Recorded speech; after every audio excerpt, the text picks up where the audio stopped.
Fairy tales have a moral, urban legends a warning, and crime has a cause and effect. Join us as we explore the origins obscura of the 13 steps to hell. Hey, honey, tell me a story. Okay, so today we're going to talk about the 13 steps to hell. And if you're looking it up on the internet, you might be better off Googling Maltby's 13 steps to hell, because the origin of this urban legend is set in Maltby, Washington. It's northeast of Seattle in Snohomish County. It has national parks and conservation areas that kind of border probably 2/3 of the town. It's very lush. It's what you would expect to see in a fairy tale wood setting, the lush trees and greenery kind of thing. It's really a safe area, though. It's currently, the demographic is very upper middle class type setting. But even though it's called Maltby's 13 Steps to Hell, we're not actually in Maltby. We're actually going to travel out of Maltby southeast to Paradise Lake. We're going to go even more southwest of that, just across the King County line, into the town of Woodinville. So now in Woodinville, there's a place that's known as the Summit. It's also known as Maltby Hill or Earl. In the late 1800s, Thomas Earl and Company established a work camp on the summit, and that's why it's also known as the Earl, because Thomas Earl. The grade of the summit was so steep that the trains traveling the hill had to actually be broken apart and assisted by pusher cars to traverse it. So we're talking a super steep grade on this hill. And the Thomas Earl Company was a logging company. Okay. And so that's where we're getting Woodinville and Earl. So you have this densely wooded area on a very, very steep grade. So that's kind of the setting that we're looking at. Area that's hard to traverse. It's kind of out in the middle of nowhere. It's 2 towns over from what's already a small town. And the people living there were mostly farmers and people working for the wood camp. They're laborers. They're salt of the earth kind of people. Now you've got the setting of where our legend is originating So we're from. Smack dab in the middle of nowhere at the top of a really steep hill. Yes, in a fairy tale forest of sorts. And this is the 1800s? Yeah, the late 1800s is around the time that the origin of this legend begins. Okay. Okay? All right, I got it. I got the setting. All right. Henry Davis is one of the first settlers in this area. I do believe he had a large farm, but he was also an Episcopalian minister, and he built a congregational church in 1890s right in this area at the top of the summit. 6 years after he built the church, it burned to the ground. And the only thing that was left over was the organ and a single pew. And actually, those things are still around today. The organ is in the home of one of his descendants still. Okay. I'm surprised in a fire at that, because I'm imagining a fire that you can't get water to. So everything's just going to burn down to nothing. Yeah. And a pew and an organ survive. One of the sources that I'm using is from one of his descendants off of a genealogy site. And she was the one, I think, who said that the organ was actually in one of her cousin's houses or something like that. So yeah, so it did survive, or at least the lore of it is that it survived. But we do know that Henry Davis was a minister and a farmer, and he built a church there, and it burned to the ground.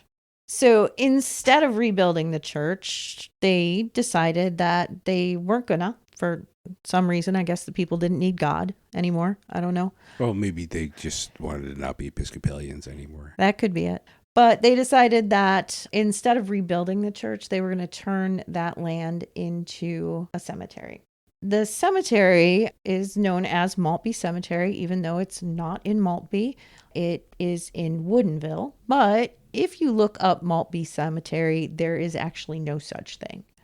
I don't know if it was Maltby Cemetery and it was renamed, or if it was just never Maltby Cemetery. It's just what everybody called it. The actual name of it is Paradise Valley Cemetery, even though it's not actually in Paradise Valley either. It's near there, but not there. And if you look online for Maltby Cemetery, if you're thinking that you're going to go check this out and you use Google Maps or whatever to find Maltby Cemetery, it's going to send you to a cemetery in Maltby that has nothing to do with this legend. If you get the correct term and find Paradise Valley Cemetery, which it is difficult to find, you should know that you will not be welcome there. It is now on private property, and to go to this area is trespassing.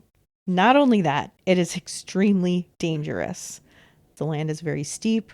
The trails are overgrown. Just don't do it. And I guess the property owner is vigilant about keeping people away. Just a warning. See, the no trespassing sign doesn't bother me. The vigilant owner doesn't bother me. The steep hike. Yeah. Because, I'm kind of old and broken. It's just too much work to get there. Yes. The cemetery is actually built into 3 terraced steps of the summit. And now in modern day, there are 81 graves there, according to Find a Grave. So it's not a tiny cemetery, but it's also not... It's not huge. It's not a big one either. It's a small town, small church cemetery. And the last burial at this cemetery was in 2018. So it's not a completely defunct cemetery either. Well, the guy who owns the property now has to be able to put the trespassers somewhere. So Henry Davis, the guy who built the church, he had a couple of kids, and one of his daughters, whose name was Josephine, married, and this is very important, it was in all of the documentation that I read. Josephine married a handsome man named Fred Doolittle. He was very handsome, apparently. Good-looking guy. Couldn't find any pictures of him, but apparently he was a good-looking guy. Well, I think with a name like Fred Doolittle, you're a hunka burning love. He was a tasty snack. Fred Doolittle made his money in the Klondike Gold Rush. The Klondike Gold Rush was when they found gold in the Yukon. Mm-hmm. And a lot of people from the Pacific Northwest who were at that time already in the area because they were chasing gold went up to Alaska and Canada looking for gold along the West Coast. The Klondike Gold Rush was extremely dangerous for a lot of guys because it was so cold. There were problems with landslides and flooding and everything completely freezing and snowstorms and whiteout. And a lot of men lost their life chasing the gold. So Fred actually was pretty successful and came back with some money. And he decided that he was going to take some of this money and dig this crypt for the family. And rumors are that things didn't actually go as well for Mr. Doolittle in the Yukon as he would have liked everyone to believe. He left a pauper and he came back an extremely wealthy man. He had a story to tell about being trapped in a snowstorm in the Yukon, and he was actually the only one of his group of men to make it out alive. And really now? People had a lot of questions about that. Like, I have a lot of questions about that. And so how was he the only guy to make it out alive? And how did he end up with all this money? Did he maybe sell his soul to Satan to survive? Because that was the rumor. The rumor was that maybe Fred was not quite the Christian man that everybody thought he was, that his father-in-law thought he was. So unlike mausoleums like we normally think of from the area that we're from, where there are these big buildings that are above ground, this was actually a crypt that was dug down into the earth. There was a wide opening at ground level with a modest stone on the opening that had the family surnames on it, and that's Davis and Doolittle. And then you would descend this set of stairs down into the main crypt and see the entrance to the crypt at the bottom. How many steps? And there were 13 steps. That number 13, was that a sign that Fred might have had a deal with the devil? Well, in that time, with any Christian-based religion, 13 is a very bad number. 13 steps down. And now think about it. You're taking 13 steps down into the earth. And you walk down these steps, the air cools around you as you descend into the earth. The sounds of the outside, the animals, the birds in the trees, the leaves rustling, it all falls away, being muffled by the earth surrounding you. And it's just a little eerie, a little creepy, and it's 13 steps to get there. The first one to be buried in this crypt was Henry Davis. But in all, there are 5 members of the Davis family buried there, Okay. 6 Doolittles, and 2 unnamed infants interred in the Davis Doolittle crypt. The plot thickens. 13 steps to 13 graves. 13 dead family members, and another sign of Fred's deal with the devil. Now, fast forward. It's the late 70s. I remember the late 70s. Guy's hanging out with his friends. They're in their teens. It's getting late at night, and they're telling each other creepy stories. You know, as you do when you're a teenager and it's late at night. And you live smack dab in the middle of nowhere. Exactly. One of these guys' friends, let's call our main guy Nathan, tells a story about how his pastor at youth group told them about the 13 steps into hell at Maltby Cemetery. He said, the pastor did, that when he was 16 years old, he had gone there and it was the worst experience of his entire life. So Nathan's girlfriend pipes up and is like, I have to see this. I know it's a good idea. Let's go up to the middle of nowhere in the dark and descend the 13 steps into hell. Exactly. So they pile into the car and they head out to Maltby Cemetery. Was alcohol involved? There is no mention of alcohol in this story. Are we going to take bets? So they get there and they try and land as close to midnight as possible. Because, of course, why not do it at midnight? If you're going to go to hell, you need to go. Actually, if you're going to go to hell, you should do it it's 3 a.m., right? That's like the witching. If I was going to hell, it'd be in broad damn daylight. Really, they missed the mark. I'm pretty sure that they were supposed to go at 3:33 a.m., but they went at midnight. You do you. After about an hour trekking up the side of the summit, they're searching around in the dark. They finally find the opening to the crypt. In the moonlight, you can't even see to the bottom. And Nathan, in his recounting, said that they tried using flashlights and couldn't even see the bottom of the staircase with the flashlights. It was so frightening, and one of the girls was so completely freaked out that she couldn't even look down into the staircase. It was making her dizzy, and she was just panicking and had to sit it out. Nathan, though, he's probably like the star quarterback or something. He decided he was going to go for it. He's going to descend into hell. But as he walks down the first couple of steps, he starts to feel sick. After the next 2 steps, he starts to feel lightheaded. And by the time he got to the 6 steps, he was so cold that he could barely breathe.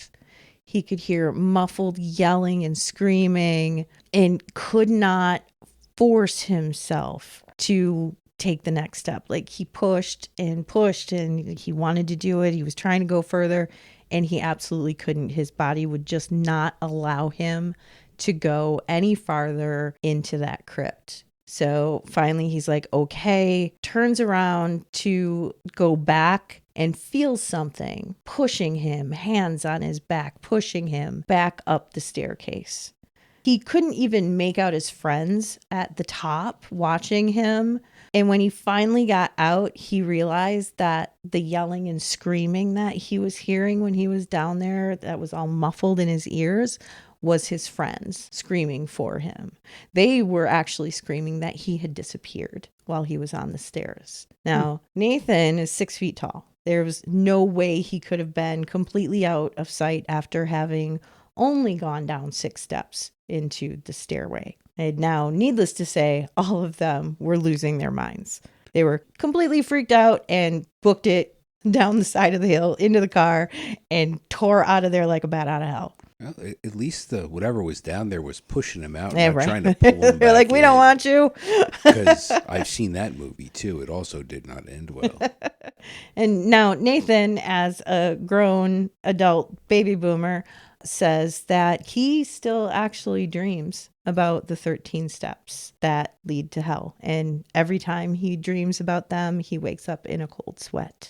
You know, I know how to fix that. He needs to confront his fear and go do it back again. and actually make it down all the steps. And I need to be watching.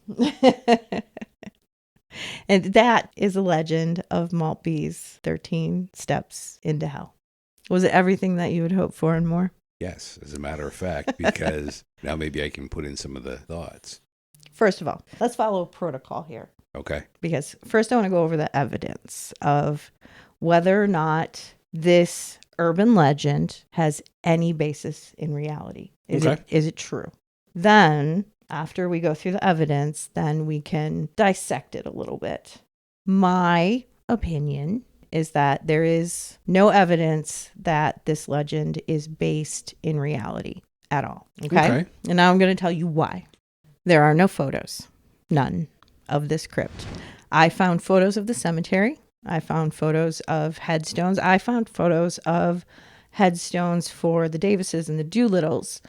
I did not find any photos of a crypt that had stairways going down into the earth or into the side of the summit. None. Did you find Fred's tombstone? I did find Fred on Find a Grave. I can't remember if his tombstone was attached to the record on Find a Grave. But there were tombstones from the Doolittles and the Davises. Okay. And they weren't in a crypt. And they were all from around that time period. Mm-hmm. Okay. There is no wealthy family. So the legend always says that it's this wealthy family that built. The legend doesn't actually, we're going to get into a little bit of my mistruths here in order to tell a story. But the legend always says that there's this wealthy family that built this crypt that descended into the earth. And there is no wealthy family in that area. Even the ones that you would think, they're the founders of the town, they must be wealthy, right? They weren't. They didn't really have, it doesn't appear that any of them, they might have been more wealthy than like the gold panners or the guys who were cutting down the trees, but they still weren't wealthy by any, measurable standard. Not even our good friend, Mr. Earl from the beginning? It doesn't really sound like it, but even if he was the wealthy guy that they're naming as the person who built this crypt, which they're not naming, it's just this random wealthy person, he doesn't have like a big colossal mausoleum to speak of. Okay. There's no monument to any of these men to show off excessive wealth or anything like that I could find. The only evidence, honestly, for this legend is anecdotal. It's people saying that they've been there, people saying that they've seen the stairs, that they experienced this. The legend also says that the stairs were filled in, so they're not there anymore. But again, there's no evidence just to the fact that they never existed in the first place, but also that them being filled in, there's no date when it happened. And there are some people who say it happened in the 90s. There's some people who say it happened in the 80s. There's some people who say it happened in 2013. There's some people who are saying they were just there 2 years ago. The stairs are still there. I went there last week. I tried to go down. Exactly. Yeah. And also there's accounts that they were filled in and covered with a slab of cement that has a pentacle engraved into it. Right. Yeah. There are other people who are like, no, they just filled it in with earth and now you can't see it anymore. You can't find it anymore. Which I suppose if it was ever there, that would explain why I couldn't find it anywhere. There's no record of it if they just, covered it up. And yeah, but starting to sound like a metaphysical game of telephone. Yeah, but and this was a thing, like if kids were going there in the 70s, don't you think that somebody would have taken a camera? Kids were going there in the 90s. In the 90s, yeah, not in the 70s necessarily, but you'd probably be better off looking for a bottle of Mad Dog or Boone's Farm. Right. There are different descriptions of what the stairs look like. Some say they're made out of stone. Some say they were just rough carved into the earth. Some say that they're made out of marble. Every account has a different material if they're asked, like, what do the stairs look like? What are they made out of? Also, the stairs move. As stairs often do. I know I often can't find the stairs in my house because they like to travel. Yes, Yeah. of course, that's usually after. But that's why they're so hard to find, is because they move. They move around. They change locations. In my experience, portals to hell like to stay in one place so that they can keep sucking people into them. In my experience. In your experience. Your vast experience with portals to hell. Well, yeah. There are different descriptions of what happens when you reach the bottom of the stairs. You might vanish forever, although there are no missing person reports of note for that area. You may go insane. You may be pushed out by unseen hands, like Nathan was in our recounting. So there's no definitive. Although most of the accounts that I came across, the people were unable to make it to the bottom. But there's also no consensus of what's at the bottom. Is it an opening? Is there a crypt door? These were the things that I embellished in my story. Is there a clown with a red balloon? Yeah.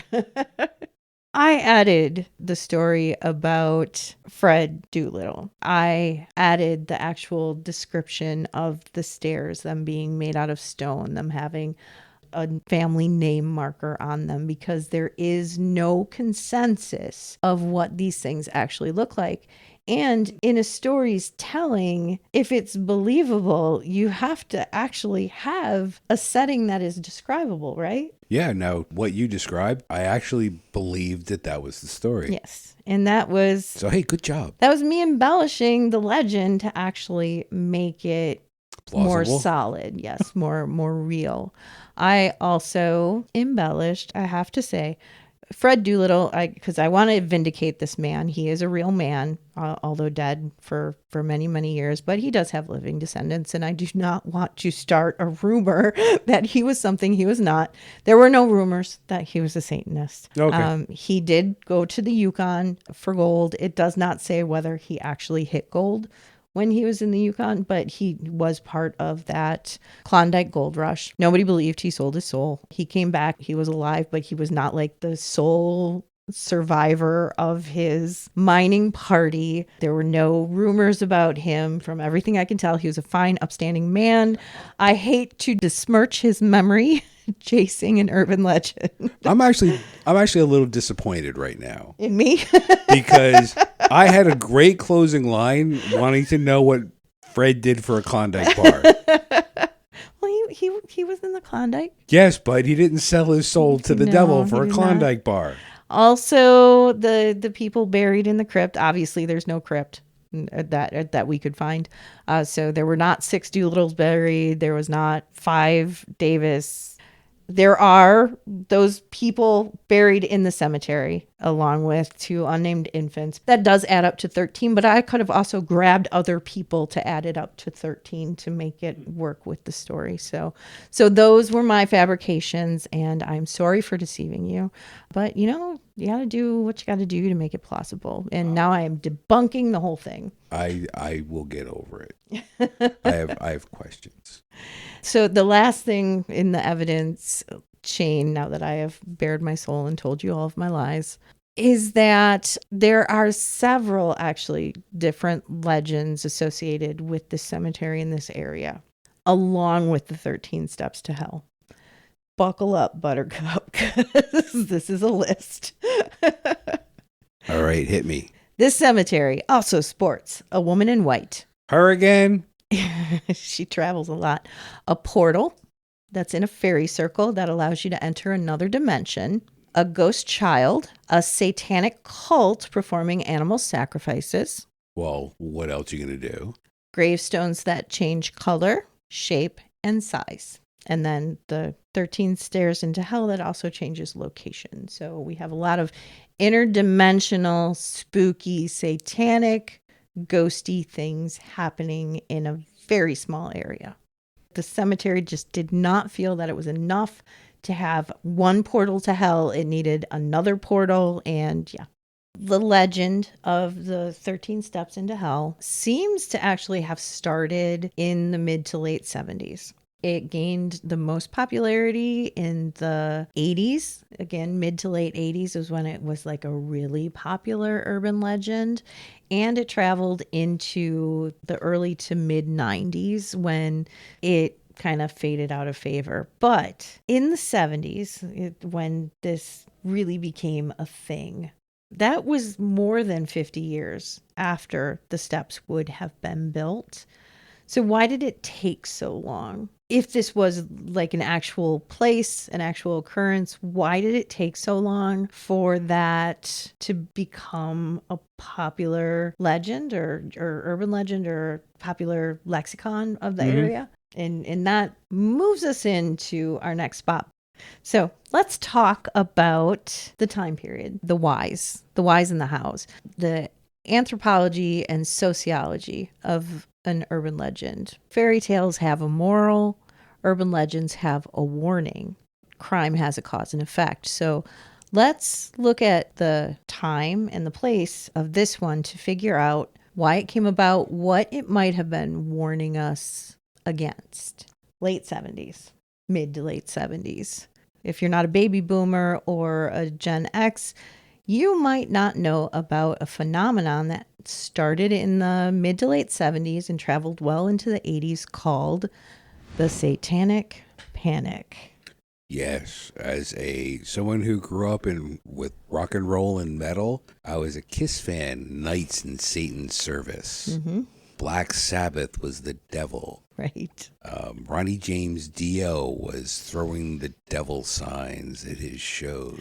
I actually went to a religious middle school and high school in the early 80s where we played records backwards to listen to their hidden satanic messages. Rock and roll had subliminal messages in it, and our pastor teachers wanted to warn us of the danger that Satan was sucking us in if we listened to the devil's music. The panic originated with the publication of a book called Michelle Remembers. Now, this book used the controversial and now absolutely discredited practice of recovered memory therapy to make claims about satanic rituals. The allegations that arose from this book after its publication throughout the U.S. involved reports of physical and sexual abuse of children in the context of satanic rituals that were happening in daycare centers and schools, and people's lives were actually destroyed by this. At the same time, there were 3 films that opened that had to do with Satanism.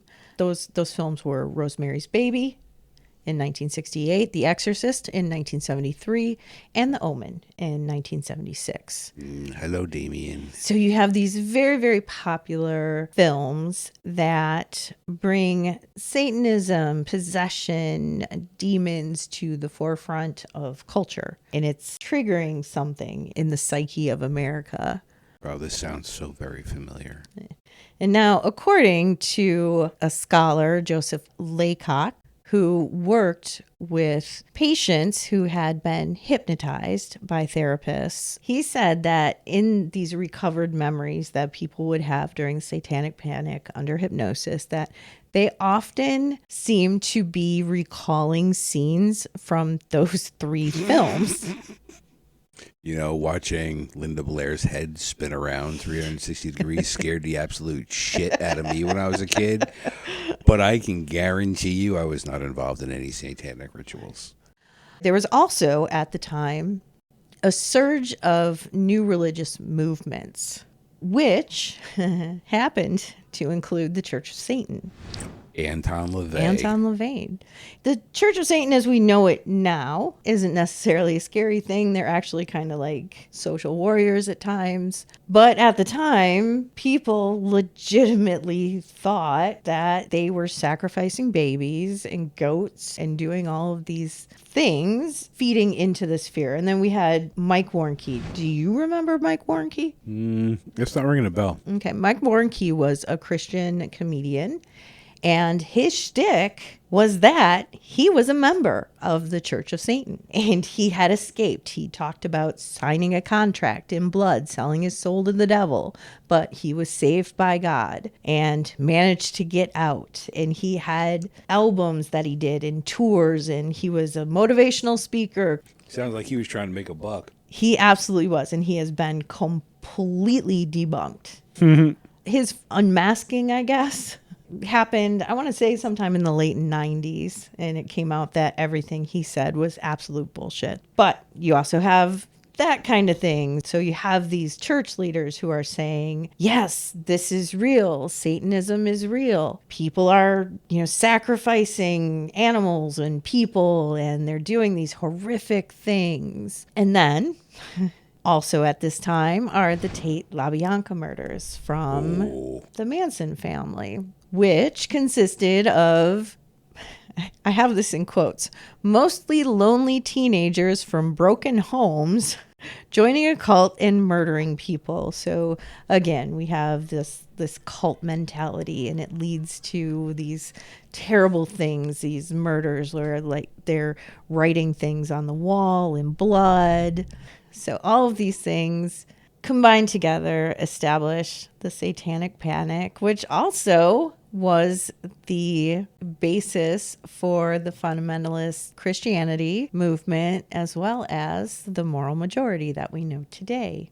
So we can blame it all on 13 Steps to Hell. Basically, it all stems from, if you go back through history, you see things happening that push it along. But yes, that's basically the foundation for today's evangelical, fundamentalist Christianity movement and the moral majority conservative political movement. So now that we've established the parameters of the Satanic Panic, let's talk about Generation X, because Generation X is known for pushing back against authority. The kids who are going out to the cemetery in the 70s and 80s, these are Generation Xers. And we absolutely, if you told us that the sky was blue, we would argue that it was purple. If you told us not to do something, we were going to do it. We raised ourselves on metal and punk music and comedians like Sam Kinison who screamed at us for fun. It was a scary time, and our answer to it was to kind of be scarier. Yeah, scarier, uncontrollable. Like, I'm going to confront it head on. Who wants to live forever? Because we're not going to live past 30 anyway. Mm-hmm. Those are the two key factors, I think, in the foundation of this legend. So I think, going back to saying urban legends have a warning, you had a group of adults who knew that this area was somewhat dangerous. It's dangerous to get to. You have a group of parents who know that their kids are going to be prone to going to places like that, because we did. Like, you mean dumb as hell? Well, dumb as hell, but I can remember being like 16 and drinking in cemeteries just for the hell of it. Mm-hmm. And it didn't even have to have like an urban legend attached to it. We would just, I don't know, to be edgy, I guess, go get our Boone's Farm and drink in the graveyard. It was a cemetery. It was quiet. It was dark, and nobody was really going to bother you. Right, exactly. You have parents who want their kids to stay away. Parents or community leaders or landowners, I don't know. Also, they were starting to have issues with vandalism at the cemetery. And as I had said before, at this period in time, it was not difficult for us to get alcohol, even though we were underage, as well as drugs. So I think you have a community who see these things happening and they're like, hey, you probably shouldn't go up there. I heard that there's a group of Satanists sacrificing bunnies up there. Yeah, if they Bunnies? catch you, Not the bunnies. they're going to throw you on the altar. I think it started as maybe just a snippet of hey, don't go up there, Satanists or demons, scary, to try and keep kids from going there. But being Gen Xers, they were like, oh, hell, we're going. And they get there and there's nothing except for a long hike that sucked and some tombstones. But they're coming off that hill and they're like, we're not going to tell our friends it's lame. We got to tell them something. We got to tell them something. So they add to it. We were up there. You know what we saw? We saw a woman in white. And the next group, they saw the portal that takes you to another dimension. And eventually the 13 steps gets in there and it snowballs into this thing. And still groups of kids are going there and they're not finding anything. And they're probably freaking each other out and doing scary things to each other. Mm-hmm. But there's nothing actually that scary about the cemetery. But I think the start of it was somebody just trying to keep the kids away from it. Yeah. And it just got out of control and developed into what it is today. That's what I think Nathan's story is. He may have gone up there when he was a kid, maybe not. But he's telling this story to his kids to keep them out of trouble. And I'm not sure. It's possible that something happened up there. Somebody was trying to hike up there in the 50s and fell down and died, which may have started a haunting rumor. And this really does seem like metaphysical telephone. Mm-hmm. This story just keeps compounding and compounding. You add that in with what you think of it, and you are absolutely right. If I had went up there and saw nothing, I would have made something up. Right. But I have absolutely no doubt it started out as a cautionary tale to keep people from hurting themselves at the top of a very steep mountain. Yep, I agree. And now I would like to thank my sources. Thank you to the Urban Legends Wiki, Maltby Cemetery, and the 13 Steps to Hell. Thank you to Find a Grave, Paradise Lake Cemetery, also known as Maltby Cemetery. Internment.net, Maltby Cemetery. The Genealogy Forum, Doolittles in Maltby, Washington by Katie Doolittle. The Paranormal Lifestyle, Haunted Places, Maltby Cemetery. Maltby and Neighbors by Elsie L. Mann. Maltby's 13 Steps to Hell by Laura Ann. And Wikipedia for the Satanic Panic Wiki. Thanks so much for listening. Join us next time as we explore the Crying Boy on Origins Obscura.